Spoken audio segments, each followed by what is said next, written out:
ఈరోజు మనం చెప్పుకోబోయే కథ భూమిమీద ధర్మం దగ్గిపోయి అహంకారం పెరిగిపోయిన ఓ కాలంలో జరిగింది.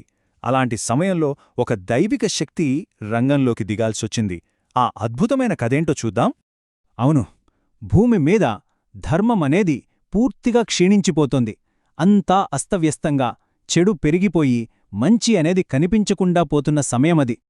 అలాంటి సమయంలో ఈ చీకటిని చీల్చుకుంటూ ఒక భయంకరమైన అవతారం ఉద్భవించబోతోంది.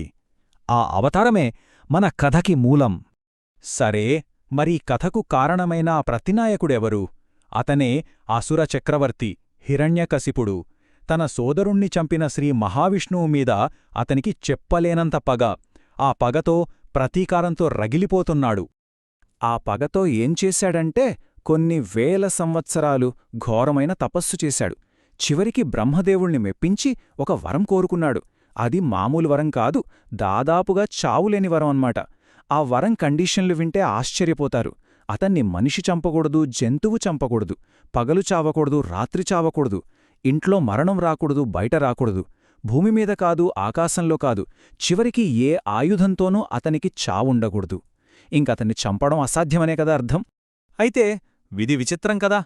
హిరణ్యకశిపుడి ప్రణాళికలన్నింటికీ పెద్ద అడ్డంకి ఎక్కడనుంచో రాలేదు, సొంత కొడుకు రూపంలోనే వచ్చింది. అతనే ప్రహ్లాదుడు, మన కథానాయకుడు. తండ్రి ఎంత క్రూరుడో కొడుకు అంత శాంతమూర్తి, గొప్ప విష్ణుభక్తుడు. ఇక్కడే అసలైన సంఘర్షణ మొదలైంది. ఒకవైపు నేనే దేవుణ్ణి, నన్నే పూజించాలి అని గర్జించే హిరణ్యకశిపుడు, మరోవైపు లేదు, శ్రీ మహావిష్ణువే సర్వాంతర్యామి అని నమ్మే ప్రహ్లాదుడు. ఇది తండ్రి కొడుకుల గొడవలా కనిపించినా నిజానికిది అహంకారానికి, భక్తికి మధ్య జరుగుతున్న ఓ పెద్ద యుద్ధం. సొంత కొడుకే తన పరమశత్రువైన విష్ణువుని పూజించడమా? ఇది హిరణ్యకశిపుడి అహంకారాన్ని దారుణంగా దెబ్బతీసింది. అతని కోపానికి అడ్డూ అదుపూ లేకుండా పోయింది. ఎలాగైనా ప్రహ్లాదుడిలో ఉన్న ఆ భక్తిని చంపేయాలి, అవసరమైతే ప్రహ్లాదుడినే చంపేయాలని నిర్ణయించుకున్నాడు. ఆ తర్వాత ప్రహ్లాదుడు పడ్డ కష్టాలు అన్నీ ఇన్ని కావు. తండ్రే కదా అని కూడా చూడకుండా మండుతున్న నిప్పుల్లోకి తోశాడు. విషసర్పాలున్న గోతిలో పడేశాడు. ఎత్తైన కొండమీద నుంచి కిందికి తోసేశాడు. ఒక్కో ప్రయత్నం అంతకు ముందు దానికంటే ఇంకా క్రూరంగా ఉండేది. కాని అసలు అద్భుతం ఇక్కడే ఉంది. అన్నిసార్లు అన్ని రకాలుగా చంపాలని చూసినా ప్రతిసారీ శ్రీ మహావిష్ణువు ఓ అదృశ్య శక్తిలా వచ్చి ప్రహ్లాదుణ్ణి కాపాడాడు. ఇది చూసి హిరణ్యకశిపుడికి ఏం చెయ్యాలో అర్థం కాలేదు. నిస్సహాయతతో అతని కోపం ఇంకా పెరిగిపోయింది. ఇక లాభం లేదనుకున్నాడు హిరణ్యకశిపుడు. ఎన్నిసార్లు ప్రయత్నించినా ప్రహ్లాదుణ్ణి ఏమీ చేయలేకపోతున్నాడు. దాంతో సహనం కోల్పోయి చివరి ప్రయత్నంగా ప్రహ్లాదుడి నమ్మకాన్నే నేరుగా ప్రశ్నించాలని నిర్ణయించుకున్నాడు. కథ ఇప్పుడు అత్యంత కీలకమైన ఘట్టానికి చేరుకుంది. కోపంతో ఊగిపోతూ ప్రహ్లాదుడి మీద అరిచాడు. ఏడి, ఎక్కడున్నాడు నీ విష్ణువు? అసలు ఈ లోకంలో ఉన్నాడావాడు? అని గట్టిగా గర్జించాడు. తండ్రి అంత కోపంగా ఉన్నా ప్రహ్లాదుడు మాత్రం చాలా ప్రశాంతంగా ఒక్కటే మాట చెప్పాడు.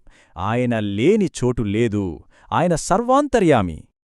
ఆ మాట విని హిరణ్యకశిపుడికి అహంకారం కట్టలు తెంచుకుంది.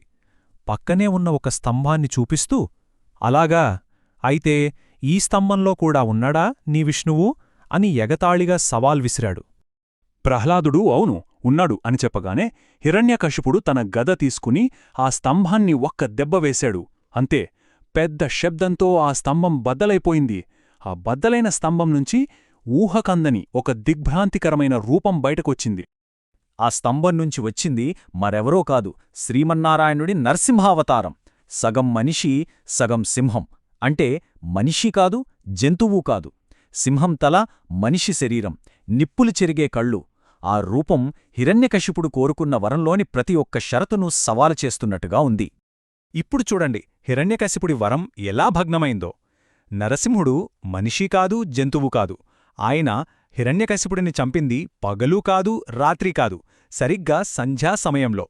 ఇంట్లో కాదు, బయట కాదు, వాకిలి గడపమీద, నేలమీద కాదు, ఆకాశంలో కాదు, తన ఒడిలో అంటే తొడలమీద పడుకోబెట్టి. ఏ ఆయుధంతోనూ కాదు, తన వాడి గోళ్లతో చీల్చి చెండాడాడు. చూశారా, ప్రతి షరతును ఎంత అద్భుతంగా అధిగమించాడో. హిరణ్యకశిపుడి వధ అయితే పూర్తయింది. కాని నరసింహస్వామి ఉగ్రరూపం మాత్రం శాంతించలేదు. ఆ కోపాగ్నికి లోకాలన్నీ గజగజ వణికిపోయాయి. దేవతలు కూడా ఆయన దగ్గరకు వెళ్లాలంటే భయపడ్డారు. దేవతల వల్ల కాని పని చివరికి ఒక చిన్న భక్తుడు చేశాడు. ప్రహ్లాదుడు చేసిన స్వచ్ఛమైన ప్రార్థనలకి స్వామివారి కోపం తగ్గింది. ఆ తర్వాత సాక్షాత్తు లక్ష్మీదేవి వచ్చి ఆయన పక్కన కూర్చోడంతో ఆయన పూర్తిగా శాంతించారు. అప్పట్నుంచే ఆ ఉగ్ర నరసింహుడు శాంతస్వరూపిణి అయిన లక్ష్మీదేవితో కలిసి శ్రీ లక్ష్మీ నరసింహస్వామిగా ప్రసిద్ధి చెందాడు. అంటే ధర్మాన్ని కాపాడటానికి అవసరమైన ఉగ్రత, భక్తులను కాపాడే కరుణ, ఈ రెండింటి కలయికే ఈ రూపం. మొత్తం మీద ఈ కథ మనకు చెప్పే నీతి ఒక్కటే: స్వచ్ఛమైన భక్తి ఉంటే ఆ దేవుడే మనల్ని కాపాడతాడో. అదే అహంకారంతో విర్రవీగితే వినాశనం తప్పదు. చివరగా ఒక ప్రశ్న: అపరిమితమైన శక్తి ధర్మాన్ని దాటి ప్రవర్తించినప్పుడు న్యాయం కూడా తన రూపాన్ని మార్చుకోవలసి వస్తుందా? ఇలాంటి అసాధారణ రూపంలోనే రావలసి వస్తుందా? ఆలోచించాల్సిన విషయమే.